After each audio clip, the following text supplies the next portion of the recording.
Hey folks, producer Jim here from the Around the House radio show, America's #1 home improvement powerhouse. I've seen Eric test thousands of gadgets over his 30 plus years as a certified kitchen designer. And he's just dropped his hand-curated top 10 picks for 2026 that'll make your home smarter, safer, and way more efficient. Rush to AroundTheHouseOnline.com, top products, now. Click the bold names for Amazon deals and snag them before they're gone. Eric G's favorites for 2026. Your house deserves this upgrade.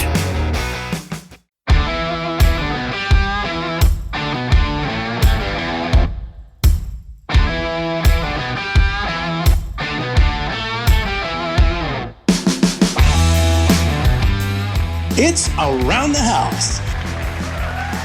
When it comes to remodeling and renovating your home, there is a lot to know, but we've got you covered. This is Around the House. Welcome to Around the House with Eric G and Caroline B. This is the midweek special. This is where Caroline and we just kind of ramble and rant about things going on in the middle of the week, and then, of course, we'll talk about what's happening on Saturday. Hello, Caroline. Hello, everybody. Welcome midweek. No kid, man. I need a break, and I'm heading out on vacation for a couple days, which will be awesome. But what a busy weekend for me. I had Friday night, I had the Chris Stapleton concert. Saturday, went out and watched the NASCAR Xfinity car road race out in the rain, and then went and saw Top Gun on Saturday night. Now I'm heading off to the beach for a couple days. Top Gun. I don't agree. Everybody else thinks it's so great. I thought the beginning was totally boring. So much better than the first one. See, much better than the first one. I think it's so good.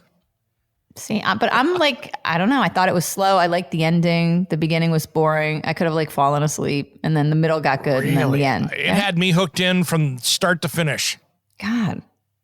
And the love story. See, I'm a love story person, and that was just a love story. I don't want to make I don't want to make Top Gun into a rom-com. Penny Benjamin. No. I thought it was amazing. See? I thought it was amazing. See, there's the difference. Well, obviously, a lot of people think it's amazing because it's breaking records on week 1 and week 2. Oh, throw me under the bus, why don't you? They don't know it's going to be the way it is until they show up. I showed up. The rumor, week 2, they say, if week 2, they've heard everybody talk about it, right? Yeah, PR. It's all PR. It's so great. The greatest movie ever. See, there we go. Speaking of that, oh man. So anyway, racing was awesome.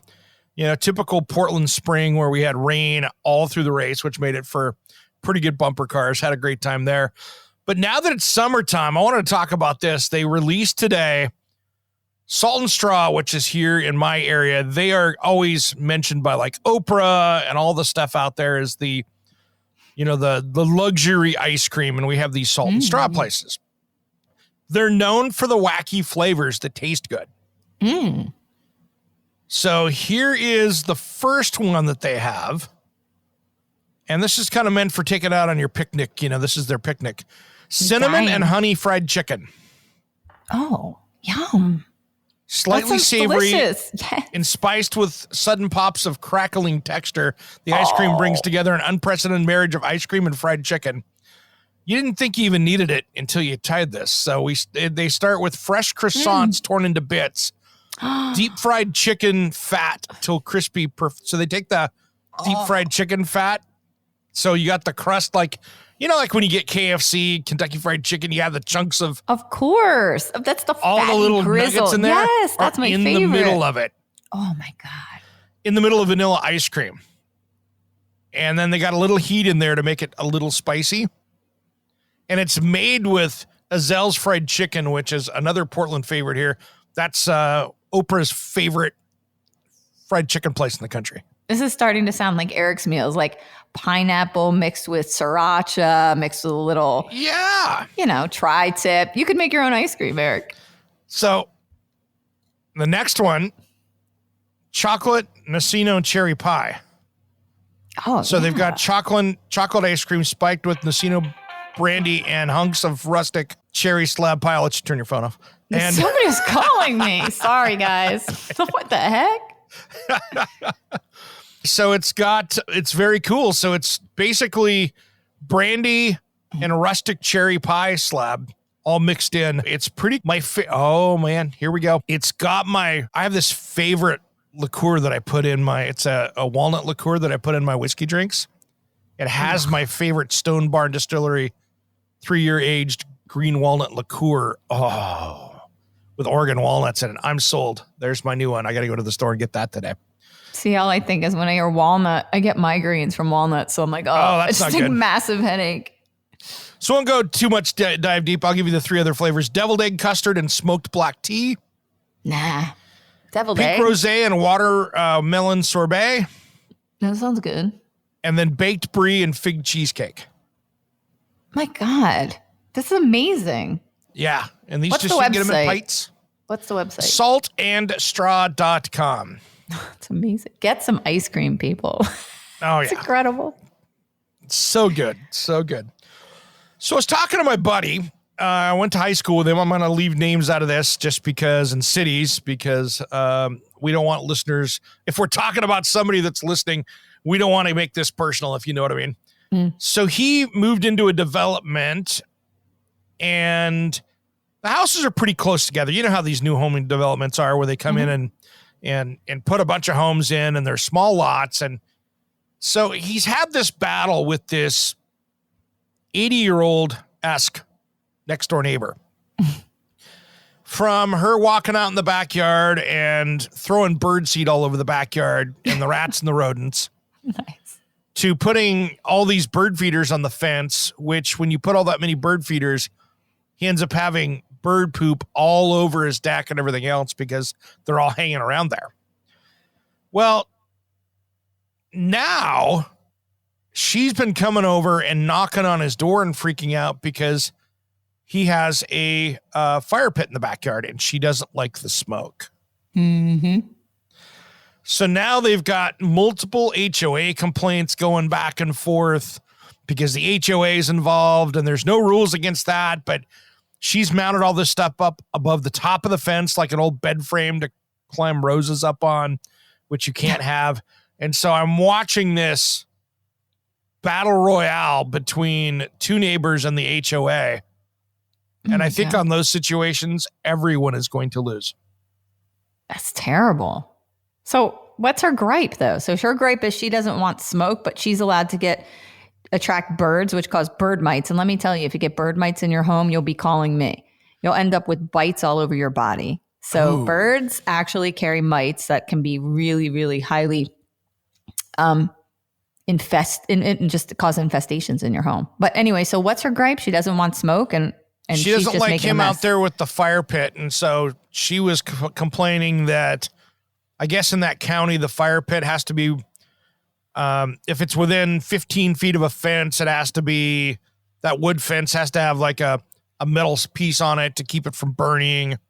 I'm like, it's a fire pit, 15 feet, really? But anyway, I don't think the backyard has 15 feet on it. So that's kind of the issue. But he's in the middle of this battle royale with him. And she comes over and knocks on the door and starts screaming. They've actually called the police.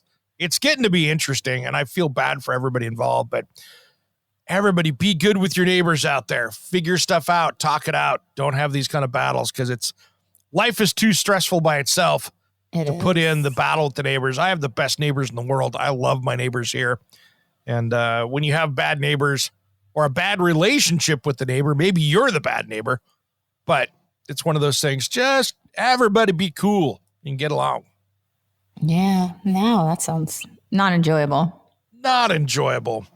One thing that's enjoyable is I'm watching lumber futures prices. Coming down. Crashing. Coming down. Like Awesome. as of right now at recording here on the 7th of June, man, down to $589 at this moment. I feel like I'm gambling or like playing the lottery. I'm like, come on, guys, because I got to build a deck and I'm waiting till it like hits rock bottom. I need it. This is the lowest it's been. Let me look here and see what's our annual. So our annual, man, we're looking good here. Yeah, this is the low. So here's the range, and this is on like 1,000 board feet of lumber. The lowest it's been in the last year and 52 weeks, 448. The highest, 1,477. Now we're back down to 591, where in March 3rd, we were at 1465. Keep coming. So keep coming. That's where we get back into that, a few bucks for a 2x4 or $8 or $9 for OSB versus 30. Remember when it was $78 for a piece of OSB and plywood? Oh, yeah. I mean, it's crazy how much. Now keep in mind, let's talk about how lumber futures prices work for a minute. This does not affect all lumber, but it's really the commodity-based stuff. So it's your 2x4s, your 2x6s, and, that's the stuff that it really starts to affect in framing. So this is not maybe your finished oak plywood. Mm-hmm.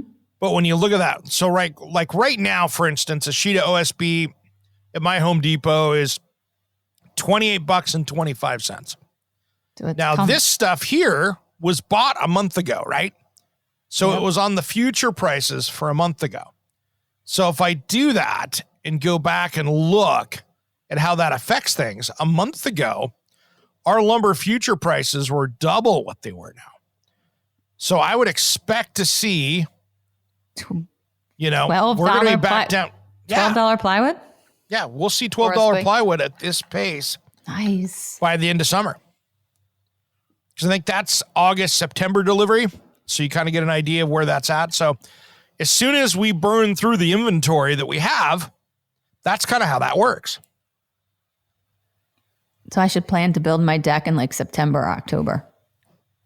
Uh-huh. That's where you're going to see that stuff going down. Mm. So I'm excited about that. That's going to be cool. And then, there was another recall that I caught too out there. If you've got an Electrolux refrigerator with ice maker, take a look at it. They're putting, there's some failures in the parts in the ice maker, and it's putting plastic in the ice.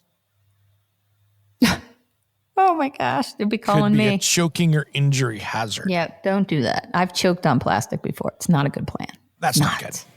But speaking of the lumber prices going down, I filled up at the gas pump this morning, $5.08 a gallon. So we've got low building with high gas. This is bad. It's bad. I wish I could fill up I think I'm at $5.50 a gallon or so here. $5.40 a gallon here on gas. So you're about 50 cents cheaper a gallon than we are. The only reason we're cheaper is because Newark's got a big petroleum hub. And same with if you're down by Texas, Houston area, Austin, those places tend to be a little bit cheaper too. But I heard San Francisco this morning, $7 a gallon. And I know there's a couple places in California where it's $10 a gallon. But those are small, boutique-y kind of places where there aren't many gas stations. But yeah, $7 a gallon in San Francisco. Yeah. Up the street here at my Shell Chevron, the big ones, about $5.55, $5.56 a gallon is where that's at. I went and filled up my SUV, which is diesel, on Sunday, and that was insane because usually it's $55 to fill that thing up, and it was $120 to fill that thing up at $5.69 a gallon at diesel at Costco, and that's the cheapest diesel I can get around. And they're saying that they thought that this was going to affect the vacation season per se, but because we had been so backed up because of the pandemic, people are still taking these trips. So it'll be interesting to see where this hits us, how it affects society. Because, you can't expect something to go to $10 a gallon without implication, right? You know what'll happen is you'll have people going out a little bit less, which means that'll hurt restaurants, maybe a less concert or two, I feel bad for these the poor restaurant people. They got killed during the pandemic. Now they're going to get killed during the gas price increases. That's insane. Well, yeah, it's insane, and the problem is now you're going to see though think about how that affects stuff. So anything you're getting trucked, of course, is expensive. But even your Uber ride to the airport, or, ordering food for takeout to have it delivered to your house, when you double their cost, that's going to be expensive. Watch out, people. Tighten those wallets. Here's my little prediction, and this is not financial advice, so don't take it as that, because I'm not licensed or insured for that. But here's my best guess of what we're going to see right now. We're going to see generally across the U.S., we're going to see new home construction come grinding to a halt and get slower, because we've seen interest rates. I mean, we'll see interest rates on homes, I think, in the next year, if we're not careful, it'll be 8, 9, 10%. I know. We haven't seen that for such a long time. Exactly. People are so used to this 3, 4, even 2% interest rate. So think about this, and I don't want to sound, this is just easy math, so bear with me. If you were looking at $1 million house, okay, and in many metropolitan areas, $1 million house isn't a lot of house, right? I mean, my neighborhood here doesn't have the biggest, craziest houses, but it's expensive. There's a lot of $1 million houses that are 2,200 square foot houses that are on a less than a quarter acre sized lot. That's a very generic, normal house. It's just an expensive neighborhood. But if you think about what the interest rates have done over the last couple months to that has added, with your typical 20% down payment, nothing crazy, and you're going to finance that house, that has added about $1,000 to the monthly house payment. And we were just looking at, if you're paying, let's just say $600,000 for a house, that your monthly payment will be around $5,000 a month, depending on, your taxes and all of that. But you're looking at $5,000 a month and that's not a big house. I mean, that's not, here, a $600,000 house is not anything big or large, it's an average house. So I think what you're going to see is you're still going to see people moving out of crime areas. You're going to see families moving out of crime areas, going to the burbs, getting places that they can raise their family and feel safer. But I think what you're going to see, and we're seeing that in my neighborhood now, but nationally, I think you're going to see people going into remodeling a lot more, and maybe not moving because they're looking at the interest rate going, wow, when I bought this house or had it refied, I'm at 3.5% or 3% on this mortgage. Wow, if I move, I'm going to be at 8, 9, 10%. Right. No, that's not. I'm going to stay here. I'm going to make this house beautiful, amazing, awesome. And then when interest rates come back down again, then we'll move. No, it's so good for us. So there's going to be more people wanting to listen to home improvement podcasts and radio shows, because we're going to show you how to make it hot in there, make it good. Your house is going to be sexy. Don't follow those flippant shows. Those are the ones that are trying to get a couple dollars out. But we're going to help you get that through and make sure that we've got everything done correctly so you can enjoy it. And more importantly, you can do it right so you get the money back out of some of that when you go to sell it down the road. All right. Well, we got to find one more thing we got to touch on. And Eric, we're going to do more on this because both of us don't know. I know someone who bought a hydrogen car in San Francisco. I think this is exciting. And you get 6 years free. They give you a card. And basically, I don't know where you go to get hydrogen, but in San Francisco, I guess they have stations. But if you purchase a car, the incentives are insane. You get 6 years free gas if you get a hydrogen car right now. You know what my biggest concern is on that? I don't know, but do you know this for sure? Do we know that these new cars blow up? That's what I thought too. It was my first thought was that car's going to blow up, but I don't know. I mean, it's something I'm worried about. I mean, that's my concern, right? I mean, you look at, it's flammable, it's a gas, right? Mm-hmm. Of course, you've got gasoline that's flammable, and you see cars running around on propane, you see them running on natural gas, but that makes me nervous. That makes me nervous. I mean, it's food for thought, though. You know what makes me nervous? Thinking about charging my electric car while I'm sitting in it at one of the high energy, spots where you're sitting in that car while you are charging your vehicle, that EMF exposure to me must be crazy. That doesn't appeal to me. I think I'd go with the hydrogen car and take my chances. Now let's get down to the real reason why. It's not the EMF. It's not that. You can't even keep your cell phone charged during the day. Well, that too. The chance of you getting on the phone going, Vinny, my car's dead, and you're out in the middle of some parkway someplace. Well, that too. Is probably high. I think I'm going to get a hydrogen car. You may only know me for like another year, but yeah. I think it's cool. Wasn't the Hindenburg filled with hydrogen? Come on. I'm asking a question. I don't know. Think it was. You were the one that reminded me of the Pintos. Remember when the Pintos blew up? Oh, yeah. You got hit in the rear. Pintos in the Vegas, they got those things were, lighting up. But I don't know, but think about it, people. Hydrogen cars. I'm in. I think I'm in. I'm sold. Yeah, but then they're just going to make hydrogen more expensive. And then we're going to have massive amounts of water byproduct, which will just increase water in the atmosphere. It's just mold, yeah. We're going to be like, what's that Dagobah when in Star Wars when the planet's like a swamp? You think of like Waterworld or something? Yeah, it is. It's like, I think it's called Dagobah. It's like a planet where it's just completely swampy. I think that's going to be us. So the Hindenburg was originally designed to be filled with helium, but because of U.S. export restrictions on helium to Germany, it was instead filled with hydrogen.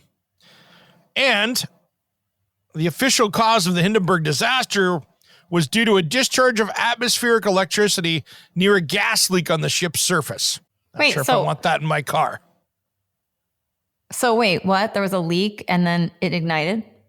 Yeah, it self-ignited because of static electricity.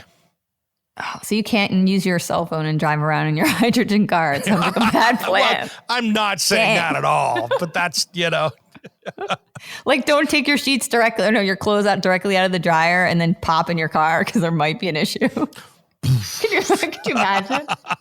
You're like static cling. Yeah, but here's the problem I have. I have no idea where I would even drive to go fill up my hydrogen car.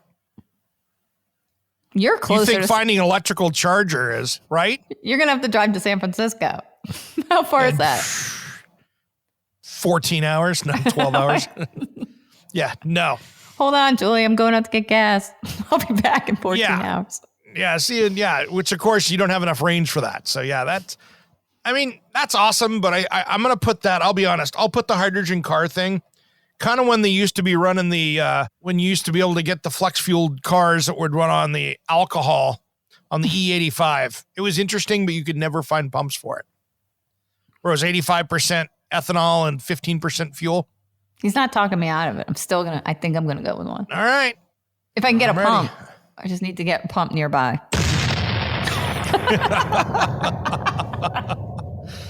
No, I'm good. I don't need to. That's just one more thing that I see being an issue. And hey, I'll just say that you're contributing to mold everywhere by adding more water. I looked it up. Near the end of the Clone Wars, the Jedi Grand Master Yoda traveled to the planet Dagobah after hearing the voice of the deceased Jedi Master Qui-Gon Jinn. There we go. Dagobah exists. Absolutely. Well, coming up on Saturday, we've got a killer show ahead. If you're thinking about doing some Father's Day shopping, we have your ultimate buyer's guide in hour number 1. Eric has some of the greatest solutions. So if you're like me, my dad's hard to get for, you got to check it out. We've got you covered. So get out there now. You've got some good stuff, even some new age stuff for the garage. No, it's not hippie garage. Yeah, I know it. I was just kidding.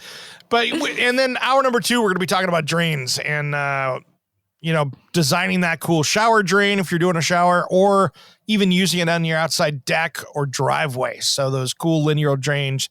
We'll be talking to Infinity Drain. That's going to be a fun one as well. No, and you learn a lot. Like you think, what's a drain? What do I need to know about a drain? But there is a lot to know, and there's a lot to know in your design. So I learned a lot on that show, actually. to help me with my bathroom. That is a fun one. That is a fun one. So you don't want to miss that coming up Saturday on Around the House. And you can catch it on the radio or the podcast on any podcast player, including the one you're listening to right now.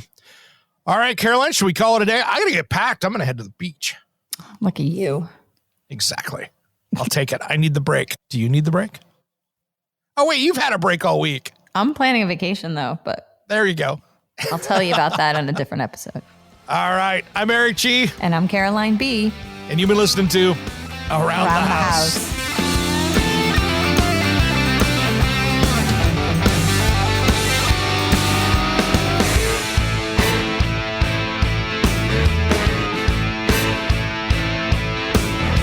Somewhere unseen and undiscovered, anywhere beyond the mean. Life is a love song, let's be lovers. We're all over the radio. Take my hand, I know where to go. All over the radio with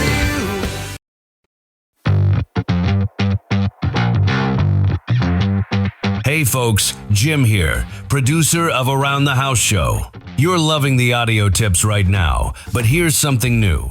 Our full-length episodes and expert interviews are now on YouTube as video, so you can watch the demos, tool close-ups, and guest interviews, or just hit play and listen like a regular podcast. Just search Around the House Show on YouTube, hit that red subscribe button, and turn on notifications. It's free, and you'll get the best of both worlds, visual how-tos when you want them, audio when you're on the go. Don't forget to subscribe on your podcast app too. Thanks. And now back to the show.